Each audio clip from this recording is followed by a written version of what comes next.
आदित्यनाथ ने सड़क सुरक्षा पर अहम बैठक की।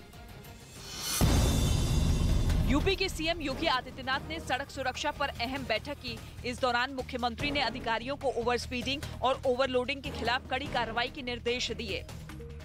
हमें तय करना होगा कि कोई भी ओवर स्पीडिंग न हो। मुंबई के धारावी इलाके में सड़क पर खड़ी गाड़ियों में अचानक आग लग गई। इस बात की जानकारी मिलते ही दमकल की 5 गाड़ियां मौके पर पहुंची और आग बुझाने के काम में जुट गईं। केरल के कई इलाकों में भारी बारिश का अनुमान है। कोषिकोड, वायनाड, कन्नूर और कासरगोड जिलों में रेड अलर्ट जारी है। साथ ही तेज हवाएं भी चल सकती है। ऐसे में मछुआरों को समंदर में न जाने की सलाह दी गई है। वहीं यूक्रेन के राष्ट्रपति व्लादिमीर ज़ेलेंस्की ने अपनी फौज की स्पेशल यूनिट को भी जंग के मैदान में उतारने का फैसला किया। बताया गया कि जैसे ही स्पेशल यूनिट के जवानों को पता चला कि वो रूसी सैनिकों के साथ जंग लड़ने वाले हैं, उन्होंने भी तैयारी तेज कर दी। और जो तस्वीरें सामने आई उनमें हथियारों से लैस जवान युद्ध लड़ने की ट्रेनिंग करते दिखाई दिए। सैनिकों ने हमले के लिए अलग अलग टारगेट को तय कर उस पर जमकर गोलीबारी की। यही नहीं, जवानों ने जंगल के बीच भी जमकर पसीना बहाया। सैनिकों ने जंगल में अलग अलग टुकड़ियां बनाकर दुश्मन से निपटने का तरीका सीखा। बताया गया कि जंग में उतरने की तैयारी करने वाली ये स्पेशल यूनिट ज़ेलेंस्की के खुफिया विभाग से जुड़ी हुई है। यूक्रेन भी विदेशी हथियारों की मदद से रूस पर लगातार जवाबी कार्रवाई कर रहा है। युद्ध में यूक्रेन ही नहीं, रूस को भी नुकसान उठाना पड़ रहा है। यूक्रेन की सेना ने ड्रोन को तबाह करने के लिए पहली बार पॉलिश मिसाइल का इस्तेमाल किया है। यूक्रेन की सेना ने एक वीडियो जारी किया है जिसमें एक सैनिक इस मिसाइल का फायर करते हुए दिख रहा है। यूक्रेन के सैनिक ने रूसी ड्रोन को निशाना बनाकर हमला किया, जिसके बाद पलक झपकते ही रूसी ड्रोन पूरी तरीके से तबाह हो जाता है। ज्ञानवापी मामले पर सुबह दो अदालतों में सुनवाई होगी। ज्ञानवापी मस्जिद में सर्वे के मामले पर सुबह सुप्रीम कोर्ट और वाराणसी की जिला अदालत में सुनवाई होगी। गुजरात के मोरबी में एक फैक्ट्री की दीवार ढहने से 12 मजदूरों की मौत हो गई।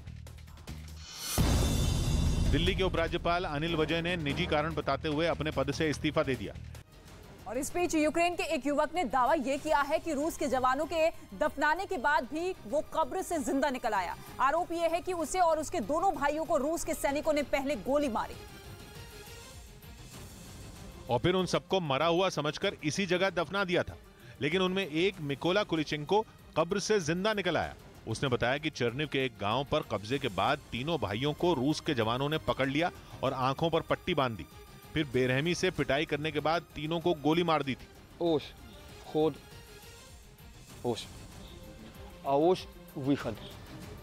लेकिन मिकोला कुलिचेंको का दावा है कि उसकी सांसें चल रही थी क्योंकि गोली उसको छूकर निकल गई, जबकि रूस के सैनिकों को लगा कि वो भी फायरिंग में मारा गया। यही सोचकर उसे भी कब्र में लिटा दिया गया, जहां से वो बाद में किसी तरह निकल पाया। यूक्रेन युद्ध के बीच रूस के राष्ट्रपति पुतिन का कहर अपनों पर टूटता दिख रहा है। खबर है कि अपनों की इस लिस्ट में उनके गुरु अनातोली सबचाक की बेटी सेनिया का नाम भी शामिल है। और ब्रिटेन के अखबार मेट्रो में छपी रिपोर्ट के मुताबिक सेनिया सबचाक को जल्द ही विदेशी जासूस घोषित किया जा सकता है, जो विपक्ष की बड़ी नेता होने के साथ ही एक टीवी एंकर भी हैं और 2018 में रूस में हुए राष्ट्रपति चुनाव में पुतिन को चुनौती दे चुकी हैं।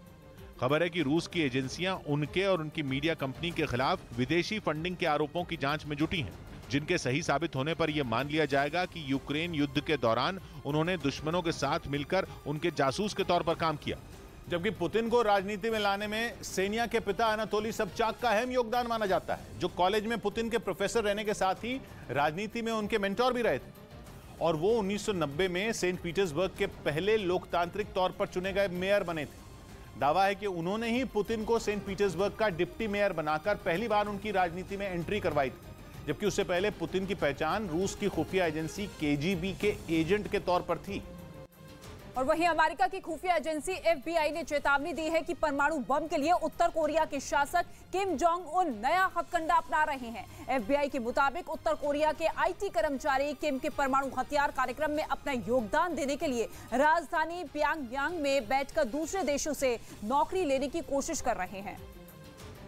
और आरोप है कि वो ये सब अपनी पहचान छिपाकर कर रहे हैं ताकि उन देशों की कंपनियों को ये ना पता चल सके कि वो उत्तर कोरिया के नागरिक हैं और वो इसका फायदा उठाकर परमाणु बम के लिए किम के काम आ सकें। यही नहीं, FBI का दावा है कि उत्तर कोरिया के वो नागरिक विदेश की कंपनियों के लिए डेटिंग ऐप से लेकर दूसरे ऐप भी तैयार कर रहे हैं, सिर्फ इसलिए कि वो किम की मदद कर सकें। कहा जा रहा है कि जो पैसा ये लोग कमाते हैं उसका ज्यादातर हिस्सा उत्तर कोरिया की सरकार को जाता है, क्योंकि उसे विदेशी मुद्रा की सख्त जरूरत है। बताया तो यहाँ तक जा रहा है कि उत्तर कोरिया के जो IT कर्मचारी चीन और रूस में मौजूद हैं, वो पश्चिमी देशों में नौकरी पाने के लिए ये झूठ बोल रहे हैं कि वो दक्षिण कोरिया, जापान और एशिया के दूसरे देशों से ताल्लुक रखते हैं।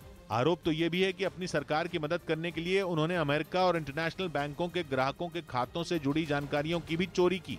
उधर असम के 20 जिले बाढ़ से बुरी तरह बेहाल हैं। हर साल आने वाली बाढ़ की मार इस बार असम के 2 लाख लोग झेलने को मजबूर हैं। हजारों लोग ऐसे हैं जो अब तक घरों में फंसे मदद का इंतजार कर रहे हैं, जिनकी मदद के लिए SDRF की कई टीमों को लगाया गया है। असम के होजाई ऐसे ही जिलों में है जहां के हालात जल प्रलय से कम नहीं है। दूर दूर तक वहां सड़कों पर केवल पानी ही पानी जमा है। सड़कें, मैदान, स्कूल, सब जगह केवल पानी ही पानी भरा है। कुछ लोग तो अपने घरों में ही कैद हैं, जिन्हें ढूंढ ढूंढ कर निकालने में बचाव टीमें लगी हुई हैं। नाव में बैठे बचाव कर्मी मसीहा बनकर ऐसे लोगों के पास पहुंच रहे हैं। कुछ घरों की दहलीज तक तो नाव तक भी पहुंच नहीं पा रही है। वहां पहुंचने के लिए बचाव कर्मियों को खुद पानी में उतरना पड़ रहा है, फिर ट्यूब के सहारे घर में फंसे लोगों को नाव तक पहुंचाया जा रहा है। ऐसे 1 या 2 नहीं बल्कि सैकड़ों परिवार हैं जो अकेले होजाई जिले में अपने ही घरों में फंसे हैं। इनके पास खाने का सामान भी खत्म हो चुका है। जैसे जैसे मुसीबत लंबी हो रही है, बचने की उम्मीद भी कम हो रही है। लोगों की मांग है कि बचाव के काम में हेलीकॉप्टर लगाए जाने चाहिए ताकि कम वक्त में ज्यादा लोगों को बचाया जा सके। असम के लोगों की परेशानी इसलिए भी बड़ी है क्योंकि उन्हें ऐसी मुसीबत का सामना हर साल करना पड़ता है। लेकिन कुदरत का कहर कम नहीं होता। अब तो हालत यह है कि हर साल 1 से ज्यादा बार असम को बाढ़ का सामना करना पड़ता है। पिछले कुछ सालों में असम में 3 से 4 बार बाढ़ आ रही है।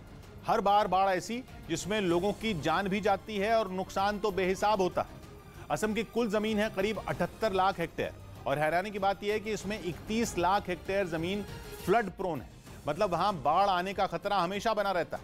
यह करीब 40% राज्य है जिस पर हमेशा बाढ़ में डूबे रहने का खतरा बना रहता है और यह 40% हिस्सा कोई जंगल या वीरान पड़ी जमीन नहीं है। बहुत बड़ी आबादी रहती है इस जमीन पर। असम की हालत बाढ़ के मामले में इसलिए भी खराब है क्योंकि कुदरती तौर पर अरुणाचल प्रदेश और मेघालय दोनों राज्यों की नदियों में पानी बढ़ते ही मुसीबत असम पर आती है। अरुणाचल प्रदेश तो असम के पूर्व में है और मेघालय दक्षिण में है, मतलब नीचे। लेकिन भौगोलिक नजरिए से हालत कुछ ऐसी है कि जैसे बीच में कोई गड्ढा हो जिसमें दोनों तरफ से पानी आ रहा हो। कुछ ऐसा ही हाल असम का है, जिसकी वजह से इस राज्य को कुदरत का गुस्सा झेलना पड़ रहा है। दूसरी तरफ आदत हो गई है असम के लोगों को ऐसे भयानक संकट का सामना करने की। असम के कई जिले ऐसे हैं जहां 20 फीट से भी ज्यादा पानी भरा है। लोगों के घर पूरी तरह पानी में डूब गए हैं। सब कुछ पानी में समा चुका है। जिस ब्रह्मपुत्र नदी की वजह से असम में जीवन है, वही ब्रह्मपुत्र तबाही की वजह बनी हुई है। न्यूज़ 18 की टीम कुछ ऐसी जगहों पर भी पहुंची जहां नाव तक मौजूद नहीं है। लोग पेड़ों की डालियों और टहनियों की मदद से जुगाड़ की नाव बनाकर एक जगह से दूसरी जगह पर पहुंच रहे हैं। आज इस स्कूल में सिर्फ और सिर्फ पानी का ये सैलाब ही नजर आ रहा है।